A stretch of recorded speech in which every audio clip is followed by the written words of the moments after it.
Welcome to our channel. ఈరోజు మనతో పాటు రమగారు ఉన్నారు. నమస్తే రమగారు. నమస్తే జయ. రమగారు, భయపెట్టో లేకపోతే బుజ్జగించో మాట వినిపించాలి, కానీ పిల్లలు కూడా వినట్లేదండి.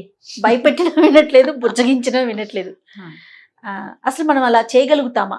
పిల్లల దగ్గర నుంచి పెద్దవారి వరకు మనకి కామెంట్స్ కూడా కొన్ని వస్తూ ఉంటాయి. కొన్ని వీడియోస్లో చూసారా, వాళ్ళు మా మాట వినట్లేదు, వీళ్ళు మా మాట వినట్లేదు, వీళ్ళు మమ్మల్ని మాకు పైన ఉంటున్నారు, మా మీద పెత్తనం చెలా ఇస్తున్నారు అన్నట్లుగా. ఎట్లా రమ్మగారు? నయానా భయాన వినిపించడం కష్టమే. నయానా భయాన వినిపించడం. పిల్లలు మాట వినరు అంటే బ్యాడ్ వర్డ్, కానీ మొగుళ్ళు మాట వినరు. కొండకచో పెళ్ళాలు మాట వినరు. వద్దంటే షాపింగ్ చేస్తారు, వద్దని చేయమంటే చెయ్యరు, వద్దన్నదే చేయాలనుకుంటారు. అక్కడికి వెళ్ళొద్దంటే వినరు, ఇదేదో చెయ్యొద్దంటే వినరు. పిల్ల వినరు, పెద్దలు వినరు. మాట వినిపించాలంటే ఏం చెయ్యాలి? వారిని మన వశం చేసుకోవాలి మొదట. పిల్లల్ని కానీ పెద్దల్ని కానీ బుజ్జగిచ్చి నయానా భయానా అంటే భయాన వినని వాడిని నయాన ఒప్పించాలి. ఓకే. భయంతో విండు. వాడు చంపుతా అంటే చంపితే చంపు, నేను చచ్చినా వినంటాడు. మా నాన్న కాదు, మా అమ్మ కాదు, నాకు ఎంత నొప్పిగా ఉందో అని వాడిని బ్లాక్మెయిల్ చేసి ఒప్పించాలి. కొంచెం ఛాన్సెస్ ఉన్నాయి, కొద్దిగా అవకాశం ఉంది. తర్వాత నేను నీకు అది ఇస్తా, ఇది ఇస్తా, ఇంకోటి ఏదో కొని పెడతా, నీకు కావాల్సింది చేస్తా అని బ్రైబింగ్, లంచాలు ఇచ్చి ఒప్పించవచ్చు కదా. తర్వాత ఎక్కువ ప్రేమగా ఉండి ఒప్పించవచ్చు. చాలా ప్రేమగా ఉండాలి అవతల వాళ్ళతోటి.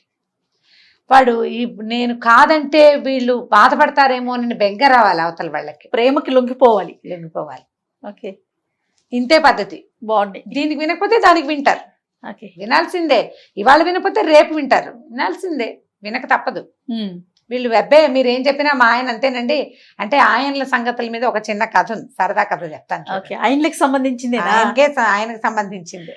రైట్. ఒక ఊళ్ళో ఒక ఆవిడ, ఏమందాం, ఓ సుబ్బమ్మ గారు, సుబ్బమ్మ అనకూడలే మరి, ఓ సుబ్బలక్ష్మి అనుకుందాంలే, మరి సుబ్బమ్మ బాగులేదు, సుబ్బలక్ష్మి పేరు బాగుంది. ఈవిడ ఏంటంటే ఆవిడ భర్త ఆవిడ మాట వినేవాడు కదా, ఆవిడకి చాలా విసుగు పుట్టేది. పక్కింట్లో చూస్తే వాళ్ళు ఏంటో సఖ్యంగా ఉన్నారని తోచేది. ఇది చూస్తే మన మాట వింటలేదు. ఓసారి పుట్టింటికి వెళ్ళింది. అక్కడ చూస్తే నాన్నేమో అమ్మ మాట వింటున్నాడు, అన్నయ్య ఏమో వదిన మాట వింటున్నాడు. నా మొగుడే మాట విండు, ఏం చెయ్యాలి? వాళ్ళని వీళ్ళని అందరినీ అడిగేది, మొగుడు మాట వినాలంటే ఏం చేయాలి, ఏం చేయాలి, ఏం చేయాలి, ఏం చేయాలి అని.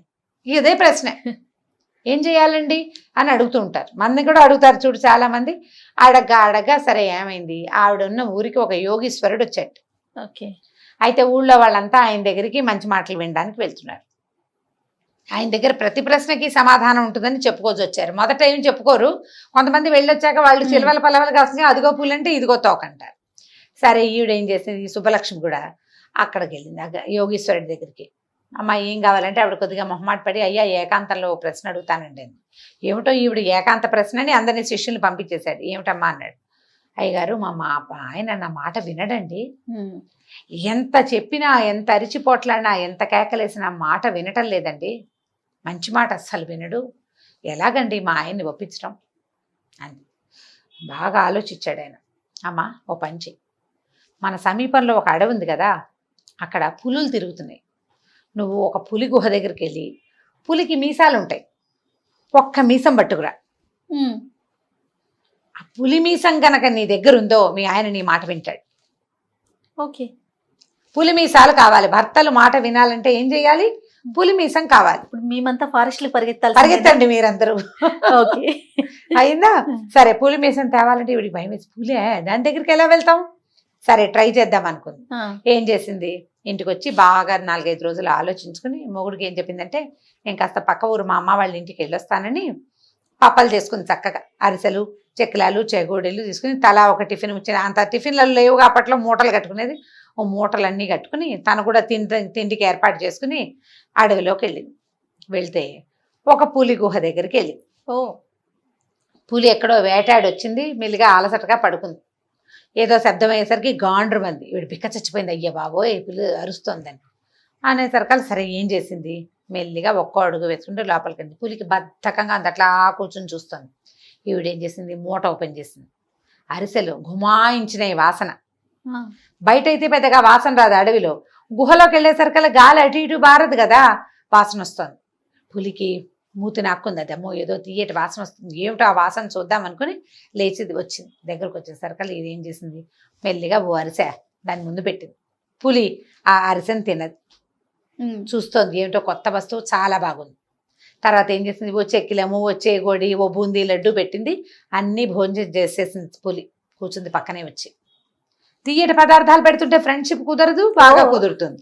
అక్కడి నుంచి సరే పులి ఆవిడ కాస్త ఫ్రెండ్షిప్ చేశారు. మామూలుగా ఏమవుతుంది, మన పక్కన జంతువులు వచ్చి కూర్చున్నాయి అనుకో, అసంకల్పిత ప్రతీకార చర్యలాగా మన చేతులు వాటి మొహం మీదకి వెళ్తాయి కదా. ఇప్పుడు ఇవన్నీ పెట్టింది కదా, ఆవిడ మీద చెయ్యేస్తే ఆవిడ అదేం అనలా పులి. ఈవిడ చక్కగా తల నిమిరింది. నిమిరాక సంచులు పుచ్చుకుని బయటకు వచ్చేసింది. 2-3 రోజులకు ఒకసారి ఊరు వెళ్తానని చెప్పి ఆవిడ 4 అరిసెలు చేసుకుని, 2 గారెలు చేసుకుని, 3 బూరెలు చేసుకుని చెత్త పుచ్చుకెళ్ళేది. ఈ పులి గుహకి వెళ్ళింది ఒక 10 సార్లు వెళ్ళేసరికల్లా 4-5 రోజులు గడిచేసరికి ఈ పులి అమ్మేది స్వీట్లు తేవట్లేదని వెయిట్ చేసే పరిస్థితి వచ్చింది. చూస్తోంది అది కడుపు నింపేసుకుని తర్వాత తీపి తినడానికి ఫుడ్ ఆహారం తర్వాత ఏమనాలి దాన్ని డిజర్ట్ కోసం ఎదురు చూస్తుంది అనమాట. డెజర్ట్ తింటారు కదా స్వీట్. సరే ఇలా 10 సార్లు వెళ్ళిన తర్వాత ఈవిడ పులి దగ్గర కూర్చుని ఆవిడ తెచ్చిన పదార్థాలు పెట్టి ఒక మీసపు వెంట్రుకని టక్కిని లాగింది. రోజు స్వీట్లు తెచ్చిపెట్టేవాళ్ళు మీసాలు లాగితే మాత్రం ఏమనుకుంటుంది, పులి ఏమి అనలా. ఆ తెంపిన మీసం చేతపుచ్చుకుని అమ్మయ్య దొరికిద్దరా దేవుడా, ఇన్ని రోజులు ట్రై చేశానని ఆ పులి మీసం పట్టుకుని ఆ మేఘాల మీద యోగీశ్వరుడి దగ్గరికి వెళ్ళి ఆయన అప్పటికే ఆ ఊరు వదిలిపెట్టి వెళ్ళిపోయాడు, పక్క ఊరు వెళ్ళిపోయాడు. పక్క ఊళ్ళో ఉన్నాడని తెలుసుకుని అక్కడికి వెళ్ళింది. అయ్యగారు ఇదిగోనండి పులి మీసం తెచ్చాను, ఇప్పుడు ఏం ప్రక్రియ చేయాలో చెప్పండి. పులిమీసము నీ దగ్గర ఉండాలన్నాడు. పులిమీసంతో మొగుడిని ఎలా ఆడిచ్చాలో కనుక్కోవద్దు, ప్రక్రియ కావాలి కదా. ఇప్పుడు మీరంతా అడవులకు వెళ్ళి తెచ్చుకుంటారు, తెచ్చుకున్న తర్వాత ఈ వెంట్రుకతో ఏం చేయాలో ట్రిక్ మేము చెప్పాలి. ఇప్పుడు చెప్పండి. అప్పుడు ఈయన అన్నాడు, అమ్మా ఇది ఎలా తెచ్చావన్నాడు. పులిని మచ్చిక చేసుకున్నానండి తెచ్చానని. ఏమ్మా చంపేసే హింస మృగాన్ని మచ్చిక చేసుకున్నావు, మొగుడిని మచ్చిక చేసుకోవడం రాదు,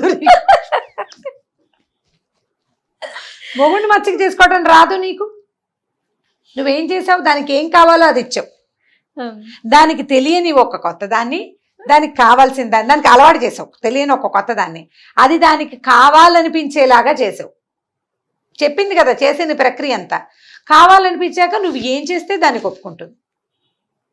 మొగుళ్ళు కూడా అంతేనమ్మా అన్నాడు. ఈవిడ ఆ పులి మీసానటి ఇటు తిప్పి చూసుకుంది, ఇంకా చేసేదేం లేదు.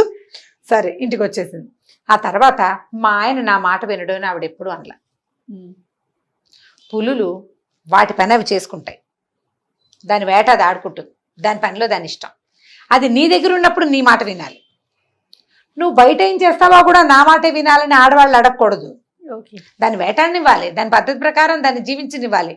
అది నీతో ఉన్నప్పుడు నీతో బాగా ఉండేలాగా చేసుకోవాలి. ఇది ఆడవాళ్ళకి పాఠం చెప్పాడు అనమాట యోగేశ్వరుడు. కాబట్టి నువ్వు చక్కగా మొగుడితోటి బాగా ఉండమ్మా, ఆయన నీతో ఉన్నప్పుడు నీ మాటే వింటాడు, బయటికి వెళ్ళినప్పుడు ఆయన పని ఆయన చేసుకుంటాడు, ఆయన వ్యాపారం అయింది, దాంట్లో నువ్వు వేలు పెట్టకూడదు. పులి ఏదైనా ఒక లేని పట్టుకుంటే నువ్వు లేని పట్టుకోవద్దంటే అది ఒప్పుకుంటుంది, మనల్ని దాని బదులు నిన్ను పట్టుకుంటుంది. నువ్వు అన్నీ వద్దంటావు, అందుకే నీ మొగుడు నీ మాట విండు, నువ్వు కొన్ని వద్దను వింటాడు అని చెప్పి పంపేశాడు. ఈవిడ ఇంటికి వెళ్ళిపోయింది. హ్యాపీగా మొగుడితోటి కలకాలం సుఖంగా కాపురం చేసుకుంది. కథ కంచికి మనం ఇంటికి. చాలా బాగుంది రమ్మగారు ఈ కథ. జస్ట్ పావు పేజీ కథ. ఓకే, నేను మీకు పావు గంట చెప్పానా? చాలా బాగుంది. ఒక నీతి కూడా దాగుంది ఆలోచిస్తే కనుక. సమస్యలకి చెక్ పెట్టే ఒక అవకాశం కదా అదే. కానీ అందరూ వినరు రమ్మగారు, మళ్ళీ అది కూడా మనం అనుకోవాలి ఒక్కసారి. అందరూ వినరు. మీకు ఎంత చేతొచ్చు అనే దాని మీద ఆధారపడి ఉంటుంది అది. అంతేనంటారా? ఖచ్చితంగా.